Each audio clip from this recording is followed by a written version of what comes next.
예, 안녕하세요. 반갑습니다. 오늘은 베드로후서를 살펴보겠습니다. 베드로후서는 3장밖에 안 되지만 특이한 내용들이 좀 나왔습니다. 분량도 적기도 하지만 다른 서신서나 다른 책에서 보기가 좀 어려운 그런 내용들이 좀 있어요. 좀 흥미가 있는 내용들입니다. 3장까지 베드로후서, 오늘은 1장만 하는데요. 같이 한번 성령님의 인도를 따라 말씀을 공부해 보도록 하겠습니다. 우선 저는 베드로후서 1장을 샛별이 떠오를 때까지 주제를 정해봤어요. 제가 이 주제를 정할 때는 되게 이제 어떤 거냐면 기억하기 쉬운 약간 뭐랄까요, 관심을 가질 수 있도록 그렇게 좀 단어를 제가 선정을 합니다. 그건 성경에서 따온 건데, 샛별이 떠오를 때까지 무슨 뜻일까요? 본문을 보면 알 수 있습니다. 첫 번째는 주를 아는 것이 중요하다. 주님을 아는 것이 중요하다. 두 번째는 열매를 맺으려면 어떻게 해야 되나. 세 번째, 확고하게, 넉넉하게. 네, 무슨 뜻일까? 내용을 보면 됩니다. 네 번째, 말씀에 주의를 기울이라. 이렇게 되어 있습니다. 우리 자세히 한번 살펴보도록 하겠습니다. 첫째, 주를 아는 것이 중요하다. 베드로후서 1장 2절에 보면요, 이런 말씀이 있어요. 하나님과 예수 우리 주를 아는 것을 통해 더 knowledge of God, 아는 것을 통해 은혜와 평강이 너희에게 더욱 많이 있기를 원하노라. 3절에도요. 우리를 부르사 영광과 덕에 이르게 하신 분을 아는 것을 통해 그분의 신성한 권능이 생명과 하나님의 성품에 속한 모든 것을 우리에게 주셨도다. 그러니까 이 1장 서두에 보면 주님을 아는 거, 하나님을 아는 거, 그것을 통해 하나님의 은혜와 여러 그 예비하신 선물이 우리 손에 온다는 겁니다. 그러니까 주님을 아는 거, 우리 그리스도를 우리가 안다는 거, 그것이 중요하다는 거죠. 그것은 성경에 나와 있는 지식, 단순히 그게 아니고 영의 지식을 말하는 spiritual knowledge죠. 하나님의 지혜와 지식은 단순한 공부해서 되는 게 아니죠. 성경을 공부하면 되겠지. 다르죠. 성경을 공부는 자칫하면은 우리의 지식으로 들어갑니다. 아주 조심해야 되는데, 우리 성경 공부할 때 지식으로만 들어가면은 그냥 아는 걸로 멈추는 수가 있어요. 우리는 이 마음으로 가야 돼요. 전 존재로 말씀이 들어가야 돼요. 그래야 주님을 비로소 내가 알 수 있다는 거지. 예, 이거는 여기서 말하는 안다는 것은 머리로 안다는, 지식으로 안다는, 배워서 안다는 그걸 말하는 게 아닙니다. 그렇다고 보면 경험을 통해서 그것만도 아닙니다. 우리의 주를 안다는 것은 내 전 존재로 알고 영어로 안다는 겁니다. 영어로. 그걸 말하는 거죠. 세상에서 말하는 아는 것과 성경에서 말하는 아는 것은 본질적으로 다릅니다. 전 존재를 알면 어떤 현상이 생기느냐? 그러면 우리 삶 속에서 나타나게 됩니다. 그것을 비로소 안다고 성경은 말하는 거죠. 그분을 알면 알수록 우리는 우리의 생활 속에서 그분이 드러나게 되는 것이죠. 그 아는 것을 통해 신성한 권능이 생명과 하나님의 성품에 속한 모든 것을 우리에게 주셨도다. 단순히 지식으로 아는 것이 아니라, 그렇죠? 내 삶에서 표출될 때, 그때 비로소 하나님이 예비한 모든 육적인 영적인 것들을 우리에게 주셨다고 과거형으로 말하고 있습니다. 그 주님을 아는 것, 예수 그리스도를 아는 것, 하나님을 아는 것, 성령님을, 삼위일체 하나님을 아는 것, 그 아는 것은 단순히 지식이 아니고 느낌도 아니고 깨달음만이 아니라 우리 삶 속에서 우리가 생활을 통해 표출되는 거죠. 로마서 12장 1절에 나오는 게 있잖아요. Living sacrifice. 살아있는 희생물이 될 때, 우리의 삶을 통하여 빛과 소금의 역할을 할 수 있는 그런 나날이 될 때, 그때 하나님이 예비하신 모든 것을 우리에게 주셨다고 말씀하고 있는 거죠. 두 번째, 열매를 맺으려면, 열매를 맺으려면 어떻게 해야 되나? 이것들이 풍부하게 하라. 그게 뭐냐? 5절에 보니까 이것과 더불어 열심을 다하여 너희 믿음의 덕의 지식의 절제의 인내를, 인내의 경건의 형제 우애의 사랑을 더하라. 그렇게 말한 거예요. 그렇게 되면은 이것들이 8절에 보니까 이것들이 너희 안에 있어 풍성하면 그것들이 너희가 우리 주 예수 그리스도를 아는 것에서 빈약하거나 열매를 맺지 못하는 자가 되지 아니하게 한다. 그러나 이것들이 없는 것, 즉 위에서 말한 믿음, 덕, 지식, 이런 절제 이런 것들이 없는 자는 눈먼 자요, 멀리 볼 수 없는 자며 자기의 옛 죄들에서 자기가 깨끗하게 된 것을 잊은 자다. 그렇게 성경은 지적하고 있습니다. 우리는 새로운 사람이 되었습니다. 옛사람은 죽었습니다. 새 사람이 되었습니다.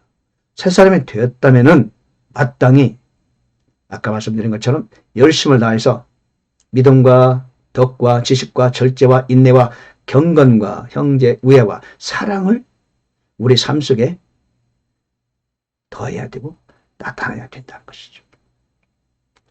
그런 것이 바로 새로운 생명을 부여받은 새 사람의 삶이라는 겁니다. 이런 걸 없으면은 내가 깨끗하게 둔 것을 잊은 자와 같다. 여러분, 그리스도인 삶이라는 것은 실제입니다.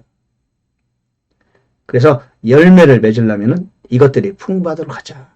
그런 얘기입니다. 세 번째, 소제목을 확고하게 넉넉하게. 그 이유는요, 10절에 이런 말씀이 있어요. 너희가 더욱 열심을 내어 너희를 부르신 것과 선택하신 것을 확고히 하라. 참 의미 있는 말씀이에요. 부르신 것과 선택하신 것을 확고히 해야 된대요. 근데 이걸 우리가 확고히 해야 되나? 하나님이 다 하시는 거 아니야? 하나님이 부르셨고 하나님이 선택하신 건 하나님이 하셨으니까 하나님이 무슨 5대 교회 보면 성도의 견인 끝까지 책임져 주는 거 아닌가? 그러잖아요. 칼빈주의 5대 교회에 보면 무조건적인 선택, 불가항력적인 은혜, 그죠?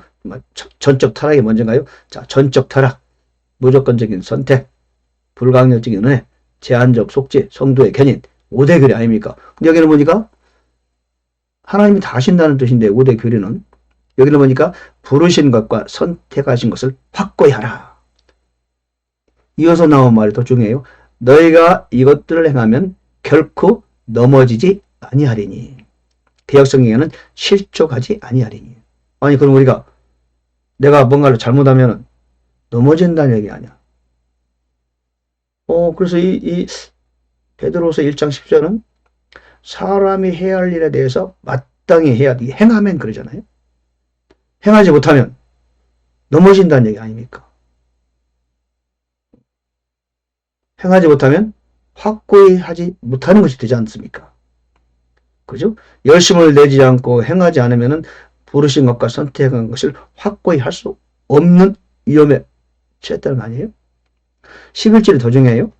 이렇게 우리 주 곧 구원자 예수 그리스도의 영존하는 왕국의 나라에 들어감을 주께서 너에게 넉넉히 주시리라. 풍성히 베푸시리라. 아니, 그러면은 넉넉히 안 주면 어떻게 되나? 그렇죠? 열심을 내지 않고 이것들을 행하지 않으면은 영원한 나라에 들어가는 것이 넉넉하지 않다? 빈약하다? 계속 빈약하면 어떻게 된다? 떨어져 나갈 수도 있다는 얘기 아니에요. 확고히 하고 확고히 하지 않고 계속 게으르고 행하지 않으면 어떻게 된다? 실족한다는 얘기 아닙니까? 실족이란 뭐지? 실족해도 구원 받는다는 뜻인가요? 그렇게 말할 수 있겠죠. 여기서 말하는 것은 그런 의미가 아닌 것 같은데요. 그렇잖아요. 그렇다면 굳이 확고히 하고 넘어지지 않는다 그 얘기를 할 필요가 없지 않습니까? 사도 바울의 제자였던 데마는 사도 바울이 말했죠. 대마를 언급했잖아요. 이 세상을 사랑하여 나를 버리고 데살로니가로 갔다. 구원 받은 거야? 못 받은 거야? 우리는 그런 걸 우리가 하나님의 관점에서 볼 필요는 없죠. 그가 참 위대한 사도 바울을 얼마나 대단한 그분입니까? 내일 모레면 곧 참 순교의 제물로 사라질 그분을 버리고 이 세상을 사랑하여 데살로니가로 갔다. 그런 사람은 그래도 구원은 받았겠지. 그렇게 그 참 위안을 삼아도 됩니까? 그렇죠?